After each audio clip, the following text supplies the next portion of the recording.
Ozomonango bino ozomona effectif ya modèle oboye. Talaka effectif. Penda boye na babora modèle oboye. Boye est-ce que pena M23 ata biki o trahison yango penda que non? To tcha pena pembeni biso na bango tibetana. Ah eloko te. Eloko te. Sans trahison to beta bango. Debout Congolais, unis par le sang, unis dans l'effort pour l'indépendance.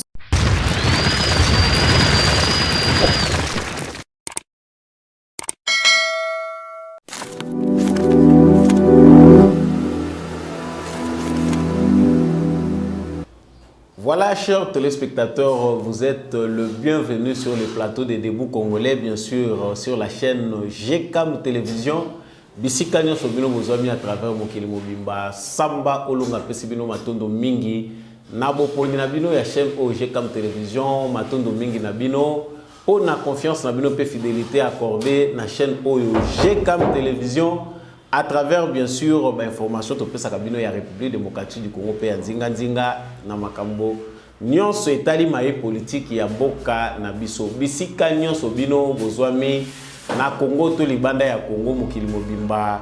Bon début de semaine à vous. Kasi ya mwete émission oye banda nazalaka toujours na coutume ya kosala mbela koyebisa bino ete justice ya Nzambe moto moko te echapaka na contrôle nango.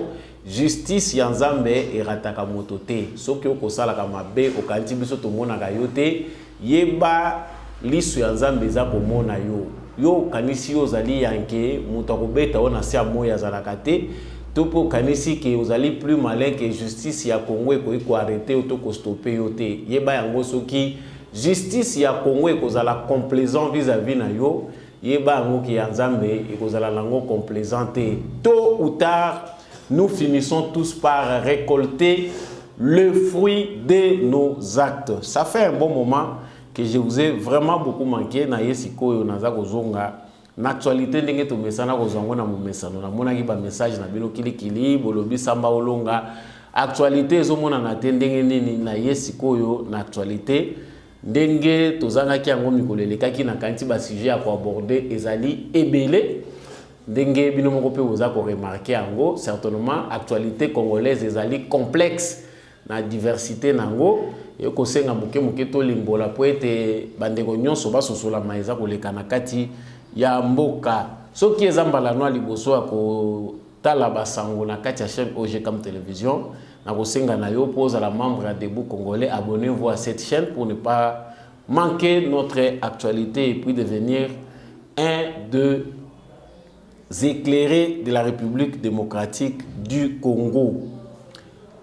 Voilà la présence militaire rwandaise aux frontières de la RDC, aux frontières entre la République centrafricaine et Zali ko inquiété ambassadeur de la République démocratique du Congo na République centrafricaine ya Silibongo ko talisango na note moko technique que déploiement ya ba militaire au ba uti Rwanda ba na mission na bangi na République centrafricaine ezali ko inquiété ezali te peut-être na logique moko ya kolinga kolakisa encerclement moko probable oyo Rwanda azali ko envisager pour na ko déstabiliser nango République démocratique du Congo. Vraiment to ko revenir nango batu mingi botindela ki ngai actualité wana na moni tamboli mingi tous les week-ends batu nyonso bazali koluka koyeba nini penza sika awa Rwanda azako luka kosala lisusu na ba frontière ya RDC lokola ya Centrafrique.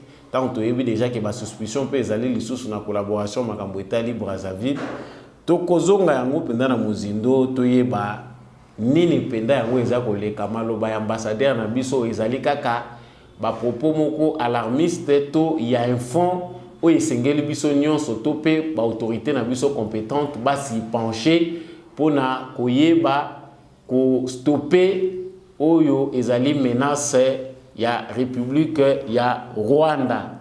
L'actualité, c'est aussi cette interview du président de la République à Kondaki, na ba journaliste et à France 24. Ils ont continué comme ça la polémique. Vraiment, le président avait démontré tout au long, il y a interview, assurance, il y a réélection, Il a parlé de la peur de l'opposition par rapport à l'œuvre déjà accompli pour Oyo. Ils allaient en perspective, voilà. Et la force obscure Oyo, bazali koluka élection te, bazali koluka kobata manasima insécurité. À l'occurrence, cas Yakwamut dans les Kwango. Vraiment, ils allaient parmi les questions au président de la République à évoquer qui. Qu'est-ce qui se passe autour des élections? Qu'est-ce qui se présage? Nini Oyo ezali ko batama sima ya batu o bazali ko lobela élection délai constitutionnel balingi élection. L'opposition congolaise, la classe politique veut les élections ou pas? Nous allons aussi essayer d'en parler toujours tout au long de cette émission. Vladimir Poutine, président russe, prêt à aider la RDC dans makambo ezali kota la insécurité à l'est du Congo. Yé atalisaki yango normalement bolandaki yé vidéo wana ese circuler mingi atalisi yango ouvertement que azali prêt ya ko aider République démocratique du Congo. Et puis il a mentionné implication Oyo République démocratique du Congo azali nango na ba questions internationales. Congo azali ko pesa toujours avis na ye. Et lui, par rapport à la position au RDC, Azali vraiment très satisfait et il s'est dit disposé à aider la République démocratique du Congo. Quel impact par rapport aux relations congolaises dans ces partenariats privilégiés avec les États-Unis d'Amérique? Est-ce possible? On vient aussi de nous souffler que ça se discute. L'armement, il y a RDC. Tout équipement militaire, il y a FARDC, Kououta na Russie. Les Russes se sont disposés, mais ça se discute dans les couloirs et pas américains. Bamoussou Balingi, Bamoussou Balingite. La RDC est-il un pays souverain? Ça aussi, Tokolobela Yango. Voilà, chers téléspectateurs, l'actualité ne va pas toujours s'arrêter là. Actualité, vous allez appeler le sous-sous. Makambo Oyo, il y a. Bato bangombe oyo ba vidéo eza ko circuler bakota na Congo balongwa de l'est à l'ouest ba mususu na Bandundu ba mususu na Kasai ba éleveur ya bangombe oyo bakenda wapi. Adolphe Muzitu akendaki à la recherche na bango. Il a eu à rencontrer un groupe. On sait que ce n'est pas tout. Il faut pe ba député ya Kasai ya espace ya Grand Kasai baza la peine à courage ya kosala oyo Adolphe Muzitu asali. Il y a ça le parcours pour aller voir chez lui dans les grands Bandundu où sont passés ces gens-là. Nous en parlerons aussi tout au long de cette émission. Et voilà, recrudescence, il y a insécurité dans l'espace Maïndombe. On vient aussi de nous signaler là tout de suite que l'armée kenyenne, Bazali, déjà dans la porte de Bunagana, que les choses ne sont pas faciles pour les M23. Si certains pensent les dialogues, vraiment, il y a une force déjà. La porte de Bunagana, ça va chauffer. Dans quelle logique le président de la République se situe-t-il? Il y a émission Oyo. Encore une fois de plus, Samba Olonga Pesibino, Matondo Mingi Ningi Boponi, chaîne Oyo, GKM télévision. Ezala kanangai esengo mingi ya koyeba ete ba éclairer ba sepelaka kolanda émission Oyo. Bisika yo zo mitombola bendele. Émission eko bakokende toujours liboso FARDC na kati ya motema vraiment nazoye babino ebele ko s'ajouter na kati ya réseau Tebu Congolais bisiko zali zala fier kozala congolais parce que za lokumu ezali malamu mais il faut pe ko lakisamo à travers mentalité ba bizaleli oyo ezali ko valoriser mboka na biso. Voilà, week-end Oyo, ambassadeur de la République démocratique du Congo, Asila Kibongo, ko alerté à travers une note. L'ambassadeur de la République démocratique du Congo, Estras Kambale Baekwa, Amituni Mutuna Yakoyeba, RDC ezali entouré na Rwanda à partir de la République centrafricaine. Na note na ye, o ezako daté depuis le 23 septembre, copie nango tomoni ke ezali ko circuler na ba réseaux sociaux. Il est en train de dénoncer que ba militaires rwandais, que ça soit ba oyo bazali na Centrafrique na cadre ya collaboration ya militaire où ils allaient entre la République centrafricaine et la République du Rwanda, Bazali, Kuna, mais inquiétude naïe, ils allaient fonder. Pourquoi ces militaires-là, Bazali, Kokende Mingi Kaka, na zone où ils na région où ils allaient frontalière na République démocratique du Congo. Et puis, les représentants des Nations Unies na Katia Centrafrique, Moutazali ko diriger ba faire topé makambo etali mission des Nations Unies na République centrafricaine. Ezali une ressortissante rwandaise.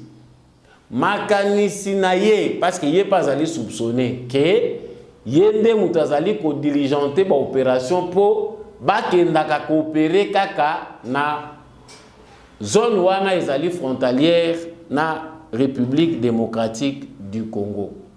Voilà, chers téléspectateurs, ces questionnements-là, mukanda na ye, ndenge bozo monango na etando oyo mukanda na ye, ezali mukanda moko oyo ezali ko poser débat. Tant tozali ko kota na profondeur, nous cherchons à savoir quel est objectif nini République centrafricaine à cause de la nango ya ko déstabiliser RDC. Pourquoi le Rwanda peut passer par la République centrafricaine et pour quel but? Ici, qu'est-ce qui s'est passé avant? Nous savons tous que depuis l'avènement de Félix Tshisekedi comme président de la République, Paul Kagame comme président de Rwanda azali pe à l'aise de la diplomatie naïe.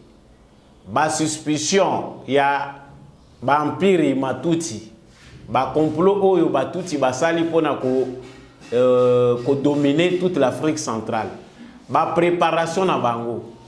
Certainement ezako kamusa biso soki batu mususu bazako kanisa ke bandi lelo parce qu'il y a certains Congolais oyo vraiment ba propos est comme très alarmiste jusqu'à croire que makambuana ya batuti domination na bango plan na bango e bandi lelo te bato oyo bazalaki éveillé babandi ko dénoncer plan oyo depuis l'époque de Mouzé jusqu'aujourd'hui. Je pense que les propos de Mouzé Laurent Désiré Kabila et koki ko justifier mieux ba fait oyo tozali ko mona lelo. Ça fait plus de 20 ans que ce projet là existe. Oyo batuti balingi conquérir, balingi ko dominer Afrique centrale mobimba sur tous les plans et ils avaient le soutien de toute la communauté internationale. Mais awa lokola Félix Tshisekedi dans contexte où ya Congo lokola Félix Tshisekedi accéder na pouvoir, les Tutsis dans leur manœuvre va sentir déjà que plan na bango yo bango batiaki en application pour na bamboka lokola Congo Brazzaville, République Centrafrique, Angola, Cameroun, voire même Gabon, ba pays mususu ebele, les Tutsis oyo bazali ko travailler en intelligence avec Paul Kagame, bazali en mission pour le coup la ko installer ba base na bango. Il se cherche une influence place bazali ko kende pour étudier environnement na bango pour en fin de compte après 20-30 ans baya ko s'affirmer politiquement comme ils en ont fait en République démocratique du Congo, c'est-à-dire un complot qui a pris du temps pour se concrétiser dans l'influence politique de haut niveau. C'est-à-dire qu'ils se sont préparés, bazuka Mayelo Mundela Zalaganango, ceux qui ont préparé pour projet même en 30-50 ans, tokozala kaka à l'aise tozali ko planifier ango, bana bazako kola nango, mikolo bazako tangelango et voilà ainsi de suite. Alors Paul Kagame a compris que Félix Tshisekedi est venu avec une diplomatie qui ne préserve pas l'intérêt na bango batuti ndenge ba mesana ko monelango. Félix Tshisekedi a fait le tour du monde. Félix Tshisekedi a fait le tour de l'Afrique, le tour de tous ces pays voisins pour expliquer bango vision et nango comment il faut travailler de commun accord pour amener la paix. Lokola Kagame a comprendre que Félix Tshisekedi a commis maintenant ko bongisa ba relation de voisinage na ba pays oyo ba pays voisins na ye. Paul Kagame aussi est allé dans l'offensive il y a convaincre le président africain à sa manière. Ce qui totali, même des marches totali comme on en Centrafrique, Paul Kagame na Congo Brazzaville, il est allé en Zambie, il est allé aussi au Soudan, accueilli dans les pays ébélés. Là, il ne marche pas seul. Tant que alerté, c'est que Paul Kagame ne fait pas cette démarche-là seul. Derrière lui se trouvent des Européens, se trouvent aussi des Américains. Les gens qui trouvent que le Congo doit demeurer et rester ce qu'il est, c'est-à-dire une zone d'instabilité où les Congolais seront incapables de s'organiser pour profiter de Bango. Bango bazwa ka intérêt na bango. Yango Paul Kagame a sololi na parce que toza kotala pays mukie lokola Rwanda. Ako ma pays ko yaza kotinda ba militaire pour bakende ko résoudre ba conflit na ba pays. Bakenda ko secourir d'autres pays. Donc, c'est un peu absurde de voir la dimension du Rwanda, de voir les problèmes internes du Rwanda, quota la potentialité na bango, totale ambition, tout le monde qui est démesurer complètement. Le Rwanda ne peut pas, vu ses potentialités, aucune ambition à démesurer. C'est vrai. Parce qu'on a vu des petits pays conquérir des grands pays, assujettir bango, dominer bango. Mais certainement, avoir la position du Rwanda et ce que Kagame veut, ça ne peut pas s'entrevoir sans la main noire des forces internationales, des entreprises multinationales. Si on a les Kambo, ambassadeur à lobby. Il n'y a pas de cela longtemps, l'armée rwandaise a envoyé son contingent. Sur base, il y a un accord où ils allaient signer la relation entre République centrafricaine et le Rwanda.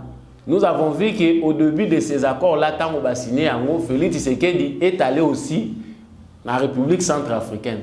Le président centrafricain a se déplacé, mais le président Félix Tshisekedi est allé là-bas et il est rentré même par zone au président de la République avec zone en barque à Katissa Zongelinzela et Équateur. Aller en avion à côté de Centrafrique, à Sololina, président centrafricain, avec Zongelinzela assez. C'est-à-dire, il avait vu ces dangers-là venir. Et le président centrafricain était déjà mis en garde par lui par rapport à la manœuvre Kagame Azanango. Vous verrez que pour ceux qui minimisent les Kambouana, c'est la même démarche qu'a fait Kagame. À l'ouest, de l'est à l'ouest, à Yekotala, na Nisassou. Il n'est pas venu seulement la diplomatie pour voir les intérêts économiques, parce qu'il y a des Rwandais qui font des affaires na Congo-Brazzaville. Ils se sont achetés des terres, ils ont les moyens, il y a investir na Bilanga, des hectares et des hectares. La position dangereuse, c'est que ces hectares-là qui étaient achetés, ils allaient hectares, ils allaient ce qui totalement par rapport à la position, ils allaient la République démocratique du Congo. Totali pe bisika o ya mamaluku, totali ba bisika ngo ba makambo ezali, ba pêcheur ya biso. Bakati sakape omoni pe na butu baza ko katisa na babwatu bazo kende na Brazzaville. Baza ko longwa na Brazzaville na butu bazo katisa bazo zonga na Congo. Et il y a des mouvements de personnes qui se font sous l'œil certainement des fois de nos responsables de sécurité, bah yebi que ça soit à Kinshasa, que ça soit à Maluku, le long ya Bandundu, il y a des gens qui traversent, qui entrent à Brazzaville et qui viennent. Bateke Basala Kayango, ils sont en relation entre les Teke de Brazzaville et ceux de la RDC. On comprend ici logiquement pourquoi les inquiétudes de notre ambassadeur en Centrafrique est allé fondées. C'est-à-dire qu'il faut garder l'œil très très ouvert par rapport à la mission Kagame Azanango. Pourquoi Kagame voudrait faire ça? Kagame a dit que Congo est abonné. Et que Yépoya pour arriver Bisika Oyo, Félix Tshisekedi Azali a inquiété, ça doit nécessiter vraiment énormément d'efforts. Peu importe l'armée rwandaise, à tabaza sophistiquée, de l'Est vers l'Ouest, Ezali trachement compliqué. Il doit maintenant installer des foyers de tension pour permettre qu'il a détourné l'attention à Tshisekedi. Parce que leur idée de départ ezalité que baya kokota soki basala ndenge non bango idée na bango ezaka ka partie ya bango balakisa bango kezaka ya bango wana la partie est de la RDC nord qui vous Sud qui vous une partie Lituri wana ndeza foyer na bango ya attention ils sont bien préparés dans l'exercice ndenge baza ko sala yango ça dit soki bamoni bino pour se concentrer na coin wana bango baza obligé ba détourner attention na bino. Mais ici, le complot est très grand. Il ne se limite plus à leur aventure d'avant. Awa bakominde obligé parce que le complot était grand dans le bien même dans l'émission précédente. Ezabilo kotomesana koloba. L'air est grave parce que Kagame n'agit pas seul. Ce sont des forces internationales qui interagissent dans cette affaire-là. Ils ont tout à fait les raisons par rapport à l'intérêt na bango. Ya kokende ko appuyer Kagame na mafia pour asala des ordres azosal. Vous verrez que Kagame était déjà à l'agonie. Ceux qui vont remarquer ndenge Félix Tshisekedi amemela ki diplomatie na ye na moment où le conflit est éclaté, Kagame était déjà dos au mur. Il suffisait d'un seul mot de la communauté internationale pour les clouer, pour que l'aventure Kagame cesse. Mais en un moment, en un clin d'œil, tout comprendre était d'est en ouest, au côté de Balobi na Kwamutu et Saliboy, et au côté de Balobi et Zaboy. Et chers téléspectateurs, et nous, comme on a Congolais, nous rêvons beaucoup. Parce que derrière même les informations qu'on nous donne, il y a soi-disant insécurité, il y a aussi une guerre médiatique. Et ils ont bisika mususu ba makamusu oza kozona ba réseaux sociaux eza ko relever kana guerre médiatique. On cherche à vous montrer aussi que le pays est instable. Bisika bozali eza insécurisé, mboka eza na insécurité, Félix Tshisekedi n'est pas en mesure de diriger, voilà la situation insécurité zawa, voilà la situation sécurité za ngani. Tant bino boko sangisa nyonso wana, celui qui n'a pas de contrôle des informations qu'il reçoit, yeba yango ke atomboki bazo sale le côté Félix Azo Boma Félix Azo sale le côté il est en train de trahir pour baboto la bunagana baza ko lukani. La guerre se fait sur plusieurs fronts, d'où il faut comprendre que question wana ezali question moko ezali ko relever te que to tchabo bangi liboso parce que normalement on ne comprend pas les Congolais. Est-ce que les kamouya complot ya batuti bandi lelo o lelo ezako circuler na ba réseaux sociaux parce que nous on a maintenant dans notre ADN l'instinct de la distraction. Là où il faut agir, les Congolais sont distraits dans les dans les réseaux sociaux, partout où ils se rencontrent, les Congolais font ce qui n'est pas essentiel. Or, ils ont derrière eux un complot. Il y a déstabiliser le Congo, pour s'enquérir dans la richesse à Congo, pour dominer l'Afrique centrale. C'est du connu. Tous ces documents-là que vous faites circuler dans les réseaux sociaux, c'est du connu. Depuis 2000 ans, il existe. Avant même 2000 ans. Quand Kabila Bandé a dénoncé Mouzé Laurent Désiré Kabila, ça existait. Peut-être aujourd'hui, grâce à Romo Nangolelo, sachez que cela existait avant. L'aventure Touti n'a pas commencé avec l'avènement de Kagame au pouvoir. C'était quelque chose de bien planifié. Instabilité nyo sezoya na Congo c'est sali pe makambo ezali kolanda kaka chaîne ya ndenge préparation na ba. Mais qu'est-ce qu'il faut aux Congolais parce que toloba kaka toza koloba ba mususu tozo loba ko bazo banga. Qu'est-ce qui reste à faire aux Congolais? Les Congolais ont déjà un atout et loko muneno ba pesi biso ba Congolais ezali que nous avons aujourd'hui la réponse à nos prières. C'est-à-dire le président qui est des pères et des mères congolais qui nous ressemblent, ce qui était notre première priorité. Kabila n'est pas notre frère, Kabila a fait allégeance, Kabila est de la fidèle, Kabila a tout fait, il a planifié, Kabila a facilité les touti, basala nyonso yobabongisa ki bako kisango, avec Kabila tout était fait. Ils n'ont pas réussi la balkanisation. Mais aujourd'hui, nous avons un Congolais à la tête du pays. La majorité des officiers militaires, même s'il y a des traîtres, sont congolais.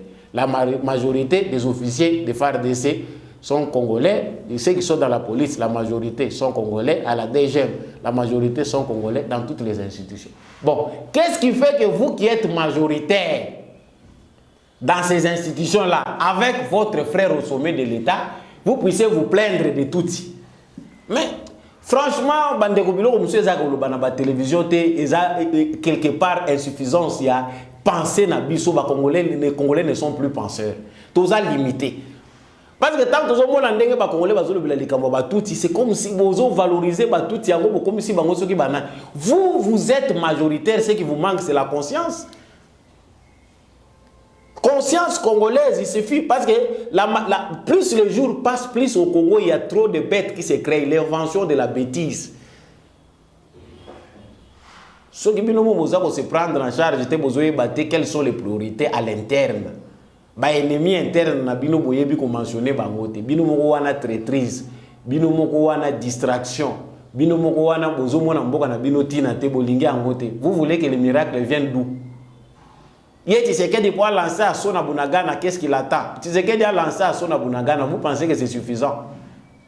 Vous pensez que tout maintenant se résume à Bunagana? Si aujourd'hui, parce que ceux qui se disent opposants veulent faire comprendre aux Congolais que maintenant tout c'est autour de Bunagana.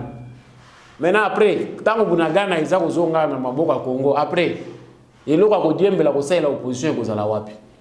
Pour clore ces points, moi je transmets mon message, je l'ai dit parce qu'on voit beaucoup de choses qui circulent dans les réseaux sociaux.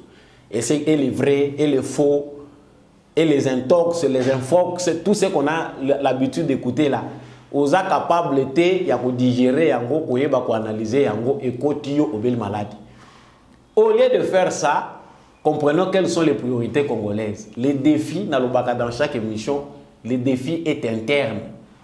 À l'extérieur du Congo, on se moque de nous, Congolais, que nous sommes lâches. Parce que dans les minutes organisez-vous, c'est vous qui les combattez, c'est vous qui trahissez, c'est vous qui voulez que raison sur Ndekonabino. Nous avons dit, parce qu'il est inutile de faire trop de jérémiades, de chercher des théories pour expliquer ce qui se passe à l'Est. Il n'y a plus que, il n'y a rien à cacher sur l'Est du Congo. Tout est aujourd'hui nu devant le monde entier. Tout est clair. Même la communauté internationale sait qu'il n'y a plus rien à cacher sur le dossier congolais. On sait que c'est un complot international. On sait que les Tutsis ont été appuyés par la communauté internationale, principalement les États-Unis, l'Europe. Ils ont soutenu les Tutsis pour que l'Est, la RDC devienne ce qu'il est aujourd'hui. Vous voulez alors creuser quoi? Qu'est-ce que vous attendez pour agir congolais? Et vous voulez des miracles de la part d'un président, un homme seul. À comprendre, hein, comprends tu veux. L'interview du président. J'ai parlé ici de cette question ici de l'interview du président de la République. Je n'en avais pas parlé parce que certainement ils ont quitté toujours le Belasuko Makambo interview à président. Le président n'a fait que dire des choses qu'on disait ici chaque fois. Bino batubolanda kanga boyebi ke Makambo na lubaka awa président lobiango à sa manière comme quelqu'un des responsables muto azako diriger pays, il a des informations que nous n'avons pas. Problème où l'assurance à l'élection, président a lobby que l'opposition banga par rapport à ma projet ils ont lancé. Mais qu'est-ce qu'il y a là de non-dits? Et là on dit que l'Obama n'a noté au bisoto yébité. Que ça soit au niveau national, que ça soit au niveau international ou régional, je passe. Tout le monde sait que Félix Tshisekedi n'a pas de concurrent. Et le problème de sa réélection, si on va sur le plan thématique, on ne voit pas par quelle magie un candidat peut sortir battre Tshisekedi aux élections. Il y en a là toutes les possibilités au Bazanango. Sur le plan, il y a Makambo-Itali d'élection, opposition, opposition congolaise, qu'ils n'ont pas d'argument. Parce que c'est que Félix Tshisekedi fait en 5 ans. Certainement, il va juger en termes de mandat, en termes d'engagement. Mais on ne sait pas qu'il y a là un défi majeur de refondation d'un État que la plupart des Congolais ignorent. Certainement, il y a des choses que Félix Tshisekedi accomplit qu'il n'a pas dit tout haut dans sa campagne qu'il va faire au Congo. Est-ce que wana yo le bilan il faut constater? Il faut se rappeler à niveau et comprendre. Donc, le problème de la réélection de Tshisekedi, le problème des élections, c'est une question entre points d'interrogation. Est-ce que l'opposition congolaise veut les élections? Balingi élection. Parce que ceux qui te le bito bandagosa la bilan et Tshisekedi, non, ça c'est quelque chose. Bato yo bazali na raisonnement na bango ezali corrompu te raisonnement na bango est stable, ils ne réfléchissent pas avec leur ventre. Je pense qu'ils n'ont pas vraiment à se demander qu'est-ce que Tshisekedi a fait en 5 ans. Est-ce que bateau toza komona na télévision baza ko ganga élection délai constitutionnel balingi réellement élection? Non. Là je suis direct pour vous faire gagner du temps. L'opposition congolaise dans l'ensemble, pour la plupart, parce que tout ce qu'ils avaient comme agenda, Félix Tshisekedi a bloqué en gros. L'opposition congolaise, premièrement, avait pour agenda de prendre la CENI pour Kabelango européen. Bataille Bundamaki Awa, indépendance, une CENI indépendante, apolitique, et ceci. Objectif ezalaki que CENI ezala, et l'Okoyo, européen, basala kakaka, démarche na bango de routine. Ils ont échoué. Parce que l'objectif ici, combat, kadimate, tricherie, planification, c'était de prendre la CENI, la machine électorale, et les autres Américains qui voulaient que ça se fasse ainsi. Déjouer. Kadima Azawana, on a déjà la mise en place à la CENI, cours constitutionnel, on sait que le train avait déjà démarré. Sikoyo awa complot na bango ezali ko viser ni.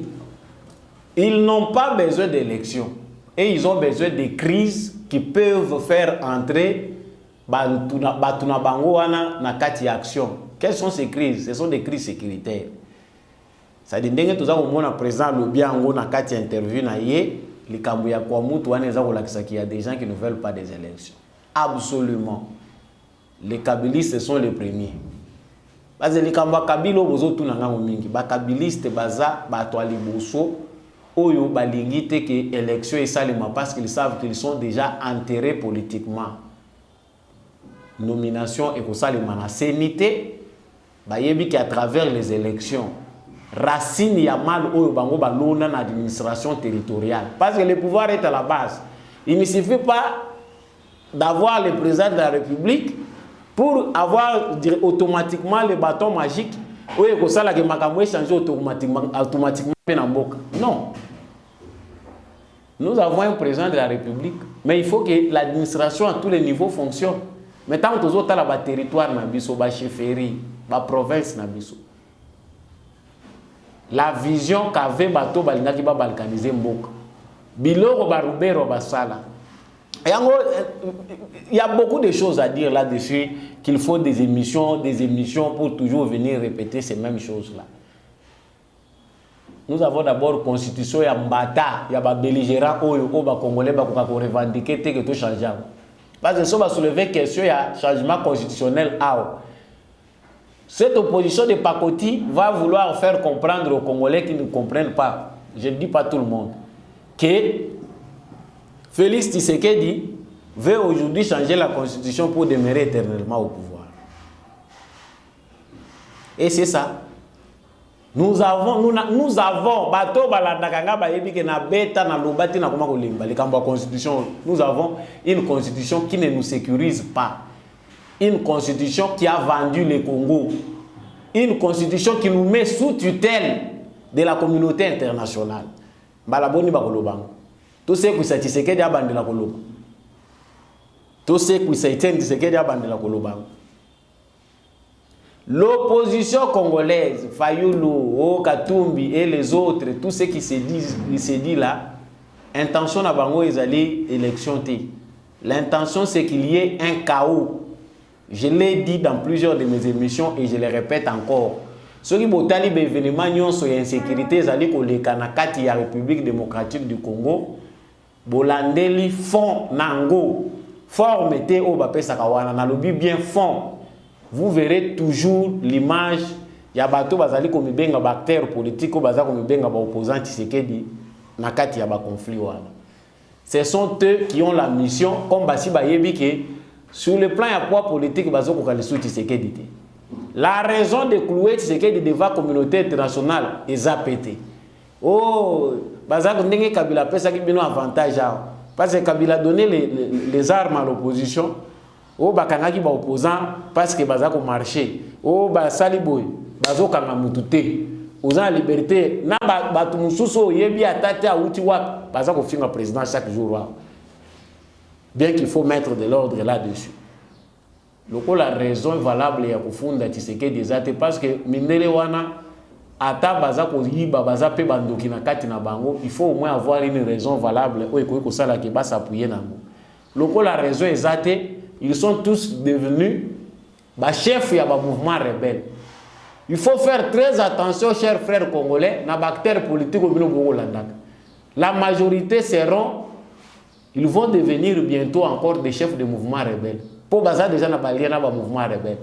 C'est la seule façon où bango ba comme komona ya ko créer nango désordre pour ba revenir na scène politique.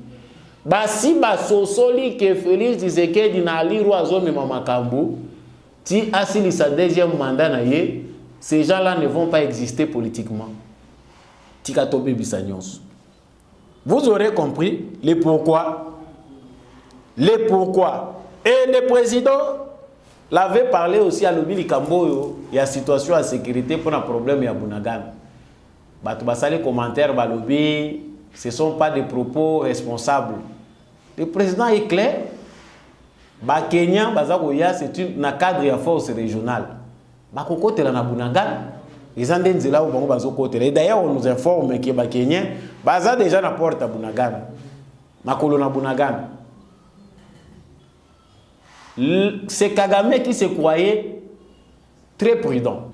Donc l'entrée par Bunagana, c'est une éventualité connue. Et ils arrivent à souhaiter à Congolais pour l'année de la force régionale. Au Toboya qui a un loko la baye gouvernement indimi bango pour ba kota na Bunagana baza ko lukani. Normalement, nous devons être satisfaits par rapport aux propos du président de la République. Parce que dans le cadre il y a des mouvements rebelles nationaux et internationaux selon la recommandation à Nairobi. Le M23 n'est pas épargné. Kagame de Moutouazo Zouabu, c'est pourquoi? Parce que Bango, na démarche na Bango. Bango bazo kanisake bazo luka ko gagner temps à travers un dialogue. Mais ils ne savent pas que du côté aussi RDC, on a le temps de se préparer, d'être malins comme ils sont si malins. Bango bakanti que il faut organiser, aller mobiliser la France et les autres, pour distraire Tshisekedi dans un éventuel dialogue entre les responsables congolais et les M23. Et pendant qu'ils seront en train de négocier, Kagame va activer sa démarche au niveau de l'Afrique centrale.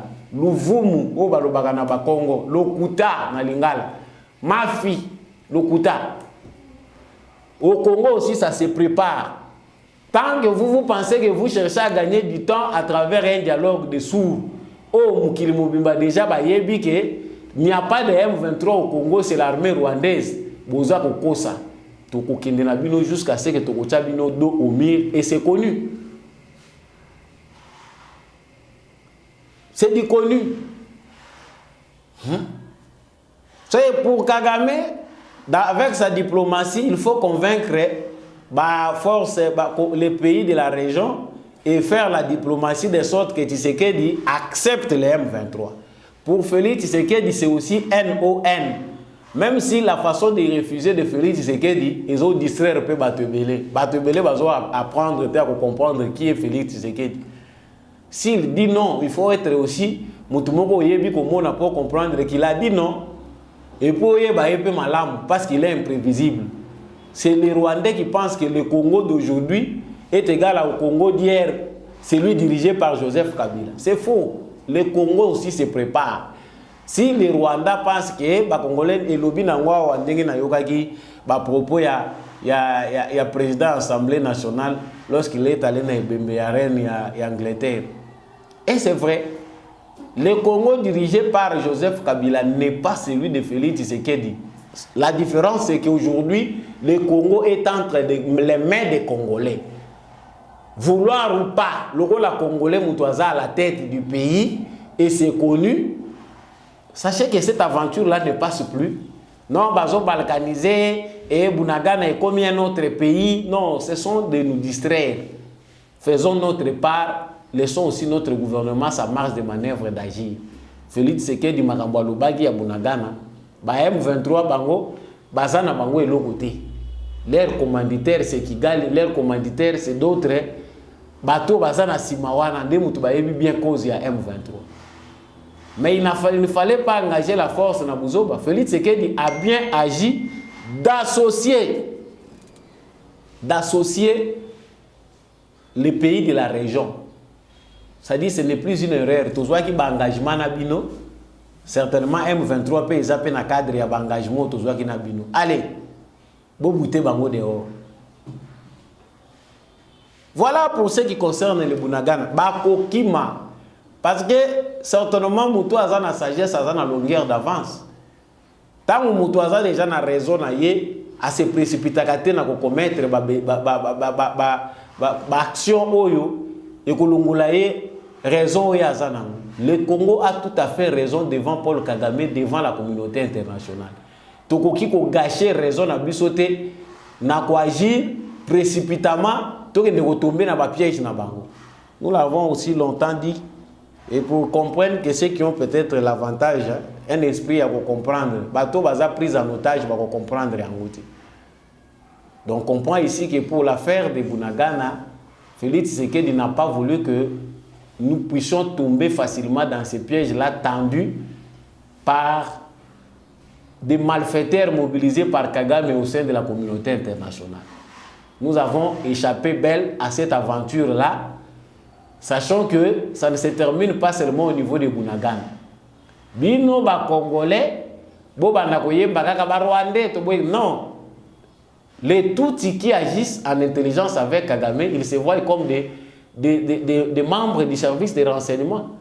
Pourquoi bino ba Congolais bisika nyonso bino bovandi boko kozala pe ba agent service de renseignement? Vous êtes dans une région où l'administrateur fait passer comme des chèvres déjà venus avec des moutons. Bazako yana bantaba na bango ba yena bangombe na bango toye koteka muto longwe de l'est à l'ouest des kilomètres et des kilomètres na bangombe akatisi ba maye belé bien armé administrateur territoire akangi munoko avandi muto wana ya s'installer asombi ni mabele azana ni mukanda à l'état. Suivez d'abord cette vidéo de Muzitu parce que c'est révoltant enfin et puis on revient. Ozomona ngo bino ozomona effectif ya modèle oboye talaka effectif penda boye na babora modèle oboye boye est-ce que pena M23 ata biki o trahison yango penda que non to tcha pena pembeni biso na bango tobetana eloko te sans trahison to beta bango et puis bientôt là doit après peut-être ils sont bien que non babonga malibela babonga mandi ozomona ngo ba système yango wana tulakisa bango le tokolakisa bango towa mibali ndenge mona bango mais bango baza ba misutu bakata bango te bango na biso dans force koleka bango tala biloko boye omoni yango bien yango wana bino bozo komona biloko yango biloko yango mutu nyonso kuna doki bazuli atoke ndika ta lelo to après mais toko sepelisa bino ba traître to sepelisa bino ba traître to sepelisa bino bozoka ngote bozoka bozoka ba traître to sepelisa bino ba traître to sepelisa bino ogi ngai moko mokolo presse ngai yo ogi ba traître bongama tokolakisa bino keno bino boza pamba ba traître ba général ba traître la sabino ogi ba traître tala biso yo ba soda nzambe tobanga mutude ba soda nzambe biso yo kota biso bien tumela kate tangane mutu akobanda biso ba traître bino bien OK coup de chapeau likofi yango yo ya Tyson. Comme je parlais de cette démarche ici, Muzitu quand même yewana asali moi effort na ye Adolphe Muzitu, même si pour biso ba mususo il faut bango pe ba ye ko la côté la scène politique, il y a des jeunes au Bandundu qui peuvent aussi faire le travail ici de la politique bako ko aider Congo ke liboso. Mais au moins cette démarche, c'est une démarche qu'on doit encourager ba député na biso nyonso bosala ba carnaval bokenda à la recherche ya ba inconnu wana bakota na bamboko toyebi place baza installé te, parce que ça c'est un complot. La majorité des administrateurs des territoires bayebi complot wana. Ce sont eux qui sont à la base des mouvements terroristes na ba rébellion et zoko luka ko naître. Comment mutu akoko traverser territoire oyo ozali juridiquement responsable ozali ko administrer ayena bangombe amivandisi wana ni mukanda ya leta ni kwa ote na pesa ki administrateur ya territoire ngombe ngombe na pesa ki na futa ki ba démarche nyonso mabelo naza ko louer yango ndenge to sala kaka tout ça soki bangombe o basili otali bisika yake ko tekela bangombe, mais moi je me demande qui achète des vaches là-bas bisika yake ko vandela ko teka bangombe kuna bangombe yango kuna, qui sont les clients potentiels qui viennent acheter les vaches à partir de là. Faux. Ça ce sont des questions qui devaient être traitées au sein du Parlement. Le Parlement congolais, c'est un Parlement de trahison. Parce que cette question réseaux sociaux, c'est question d'avoir une commission parlementaire, parlementaire nyon so bazongi na ba province oyo batu bazali ko suspecter batouana pour aller s'enquérir de cette situation, accompagner des agents de sécurité ndenge tomoni yango gouverneur Rabat Congo asalaki yango, mais c'est pas suffisant. Il faut le faire davantage sur toute l'étendue de la République avant recensement ya. Parce que tolobi awa likambo recensement fayulu ya ko tuna likambo recensement te. Ba mususu ba ko tuna makambo recensement te, parce que so tuni recensement pona bango la ko ozokisi bango. Il faut que tuna makambo mususu. Congolais exiger le recensement, exiger l'identification nationale. Et ça, priorité des priorités. Les élections sont une culture démocratique. Les élections, elles ont obligation. Nous sommes dans la démocratie. Mais les élections, nous sommes dans des conditions moko ya malamu où ils sont dans les élections, ils sont dans mikakatanoti. Biso banda to banda processus électoral na mboka na biso to tikalaka ko répondre te. Bino bozo trouver normal aux na mboka munene lokola Congo à la dimension d'un sous-continent bozo vivre même bantaba bazo tanga bango basoso bazo tanga bango ata ba leku ebele bazo tanga bango nombre. Bon, on planifie par rapport à quoi? Lorsqu'on ne connaît pas le nombre de la population, on ne maîtrise ni les mouvements de la population. Infiltré, qui est congolais qui ne l'est pas. Parce que bamusu baza ko chama kelele awa leki na TV au confondre na Nyamulenge. Ceux qui to sali to zongi un pas en arrière awa to zongi 10 années, 20 ans en arrière awa.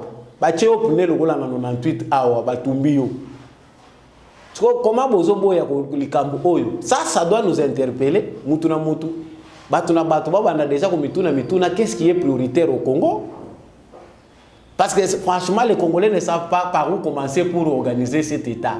C'est clair, hein? Au lieu de faire trop de bruit dans les réseaux sociaux. Non, exigeons le recensement, l'identification générale. Changeons notre constitution. Mais c'est ça qui a vendu le pays. Changeons notre constitution. Cette constitution-là ne nous sécurise pas. Et ça, les Cambodgiens, c'est qualité. Les Cambodgiens de père et de mère, ils ont la priorité, des priorités, tout ça, dans le changement constitutionnel. Les réalités du Congo font que, pour arrêter l'hémorragie, le nettoyage, il faut ça. J'ai dit, Poutine prêt à aider la République démocratique du Congo, ça se discute. Parce que comme le Rolangambo, la liberté à choisir. Un pays qu'on tire de gauche à droite. Un pays basé au Sakananango, donc pour Nabango, nous n'avons pas de voie libre. C'est nous tous en choisi. Le gouvernement a déjà dit clairement que le Congo tous non aligné comme tous les autres États africains. Ceux qui beaucoup bunda na Russie, na États-Unis, État Libye sauté. Makamoupe à Ukraine, État Libye sauté. Mais lorsqu'il s'agit de notre sécurité, mais c'est clair. Biso ba Congolais tous en droit ya kosenga aide ici kanyon so biso to lingi kosenga. Awa Poutine oyo azalo la bénédiction, hein? Pour les chrétiens ils vont dire ça bénédiction en Zambie. Muto esprit ezako animé. Si tous les Africains comprennent, nous profitons de ces vents, de ces climats pour aller de l'avant. Poutine a lobby à disposer. Suivez d'abord la vidéo de Poutine et puis on revient. La poursuite de cette coopération, mais aussi avec la République du Congo, que nous saluons pour son implication dans les affaires internationales. Et nous sommes prêts à aider le pays à résoudre les questions de sécurité qui se posent en intérieur, notamment avec le groupe des pays des Grands Lacs. Et nous sommes tout à fait prêts à soutenir la République démocratique du Congo. Voilà, c'est une vidéo courte. Ndenge katani bakoupe wana bolandi Poutine malam. Ndenge baza ko interpréter. Ça ça s'appelle les rapports, les nouveaux rapports de force dans le monde. Bato bazanga ki équilibre, ceux qui va s'adapter par rapport ya ba bouleversement aux salima na monde, bazu pe souffle. Ceux qui bino boponi boza la côté ya mayele te botikali statique, botikali peka ba esclave éternel. Mu pepe ya Poutine o bato bazo condamner bazo yeba te Poutine, c'est un bien mal nécessaire. Équilibre à créer pour les Africains, il faut être des aliénés de la France pour ne pas comprendre que Poutine est un bénéfice pour nous les Africains. Même s'il ne faut pas négocier avec lui directement, ces vents-là qui lui amènent, ils sont profitables pour les Africains. Bisopeto comme libre. Alobi Mindugi Yangoyo. Mindugi Yangoyo. Yozoluka insécurité parce qu'ici, il est diplomate. Mais c'est clair, selon les informations qu'on a, que Poutine a tout. Alobi, ceux qui sont allés pour la Italie armement, voilà ce qu'il vous faut. L'Est du Congo, ils ont un problème de mon côté. Le problème est américain. Nasina salaki mission moko awa Nathalie si comment Poutine a tchaki ki songi. Na makambo Italie ba relation américaine na RDC. Il a dévoilé les plans. Comment les Occidentaux jouent avec nous. Bazako sala bango moko wana bazako créer sécurité bango moko wana bazoya emporter des solutions. Notez, voilà, et nous sommes là en train de vous appuyer pour que l'insécurité cesse à l'est du Congo, mais l'insécurité est abîmée. Moi, je le dis toujours dans mes émissions que la diplomatie et la politique, tout ce que c'est biso ba Congolais, photos à la révolter. C'est que jour où la mourir na tongo to yebisi ba américain, si ça ne change pas, drapeau na bino na Congo il faut que ça se fasse. Ceux qui sont esclaves, qu'il faut s'assumer pour la liberté na bino. Si il y a une maladie mentale, ils ont un esclavage qui est la mentalité ya mutu, c'est comme un naturel. Mutu wana tia kokufa tika la meka esclave à vie. Ce que Poutine est en train de faire doit faire réfléchir. Autour de notre président de la République, il doit y avoir des penseurs, pas des commerçants. Je pense que monsieur le président de la République, nettoyage autant entendu. On sait que la sagesse fait que le président de la République marche un peu comme un caméléon. C'est aussi le résultat ou l'image d'une très grande sagesse. Il ne faut pas précipiter les choses parce que les Congolais ont presque pour déceler les Congolais qui ont cette volonté-là de défendre cette vision, de défendre leur pays. Nécessairement, ça nécessite du temps. Mais président Lukaba penseur, c'est facile de le dénicher. Au Congo, on a de moins en moins de philosophes. On a plus de gens intelligents, mais qui n'ont pas la sagesse d'aller dans la profondeur, comprendre ce qu'il faut pour les pays et comment ils peuvent gagner en défendant leur pays. On n'a que de simples commerçants qui comprennent qu'il faut d'abord mettre en avant leurs intérêts au détriment des intérêts généraux. Donc, les Kamouya Poutine, ils ont américains. Entre l'Amérique, les Américains,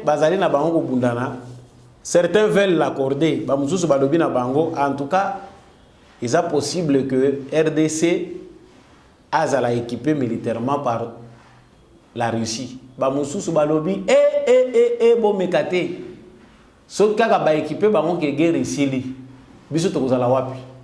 C'est perdre le Congo.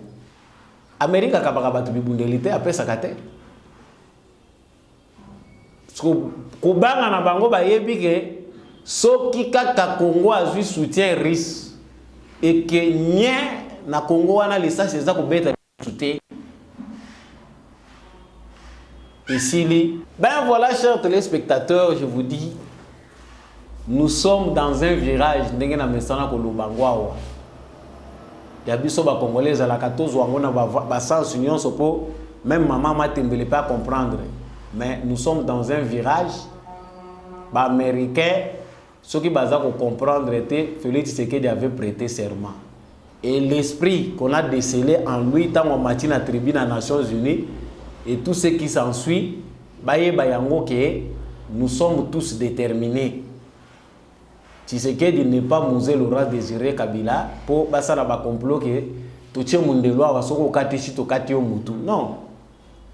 Et le bas dans ngombo soko ya nyonso eza la théâtre te bino bokanisi ka ke Congo eza abattoir. Bobomi ba konzi bobomi ba citoyen. Non. Pas cette fois-ci. Pas cette fois-ci certainement bato bazana miso ko mona ngo bazo mona.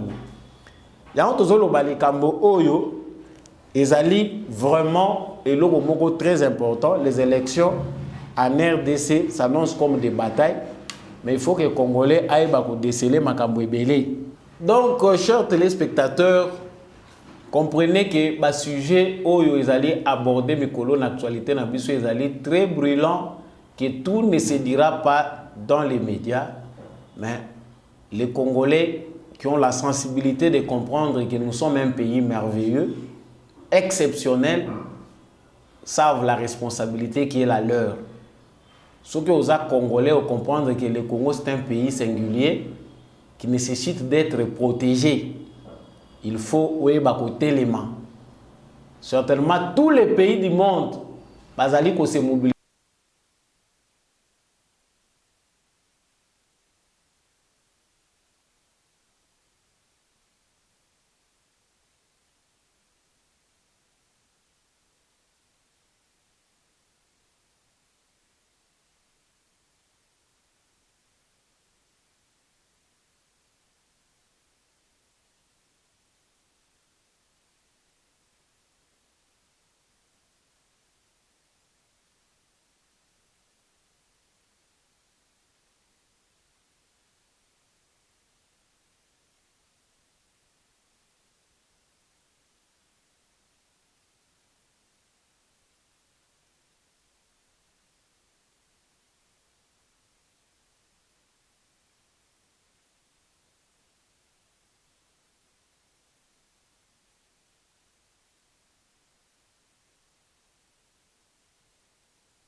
Royal Hands Foundation. Médicaments directs. Envoyez-nous l'ordonnance de votre proche depuis le Congo RDC. Payez en ligne. Nous irons la chercher à la pharmacie. La livrerons directement à votre famille en moins de 24 heures. Visitez notre site www.royalhandsfoundation.com. Téléphone plus 44 73 05 94 65 59 plus 243 900 064 326 plus 44 73 05 86 94 88. Royal Hands Foundation, médicaments directs.